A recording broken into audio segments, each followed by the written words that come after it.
അള്ളാഹു നമ്മോട് പറയുന്നത് അള്ളാഹുവിന്റെ പ്രീതി ആഗ്രഹിച്ചറുക്കുവാനും ആ ബലിമാംസം ജനങ്ങൾക്ക് വിതരണം ചെയ്യാനും വേണ്ടിയിട്ടാണ്. ഇപ്പൊ ചില ആളുകളൊക്കെ പറയാണ് ബലിയിറക്കേണ്ടതില്ല, ബലിയിറക്കുന്നതിന് പകരം പാവപ്പെട്ടവരെ സഹായിച്ചാൽ മതി, അലമാരയും കട്ടിലും വാങ്ങിക്കൊടുത്താൽ മതി, ബലിയിറക്കേണ്ടതില്ല.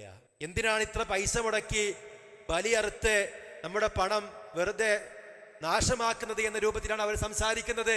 നമുക്കറിയാം അല്ലാഹുവിന്റെ റസൂൽ സല്ലല്ലാഹു അലൈഹി വസല്ലമയുടെ സഹാബത്ത് അരപ്പട്ടിണിയും മുഴുപ്പട്ടിണിയുമായി ജീവിച്ചവരാണ്. ആ കാലഘട്ടത്തിൽ റസൂൽ സല്ലല്ലാഹു അലൈഹി വസല്ലമ ജനങ്ങളോട് നിങ്ങൾ ബലിയെറുക്കണ്ട, ജനങ്ങളെ സഹായിച്ചാൽ മതി എന്ന് പറഞ്ഞിട്ടില്ല. ജനങ്ങളെ സഹായിക്കണം, അവർക്ക് അത്താണിയായി മാറണം, അവരെ സാമ്പത്തികമായി സഹായിക്കണം, അതൊക്കെ മറ്റൊരു വിഷയമാണ്. എന്നാൽ ബലികർമ്മം നിർത്തിവെച്ച് എന്നിട്ട് ഈ പണം അതിനു വേണ്ടി വിനിയോഗിക്കുക എന്ന രൂപത്തിലാണ് ഇവർ പറയുന്നത്. യഥാർത്ഥത്തിൽ നമ്മൾ ആരും ബലിയെറുത്തു കഴിഞ്ഞാൽ ആ മാംസം മണ്ണ് കൊണ്ടുപോയി കുഴിച്ചു മൂടാറല്ല, പിന്നെന്താ ചെയ്യാറ്? അത് നമ്മൾ പാവപ്പെട്ടവർക്ക്, ആവശ്യക്കാർക്ക് ഒക്കെ വിതരണം ചെയ്യുകയാണ് ചെയ്യാറുള്ളത്.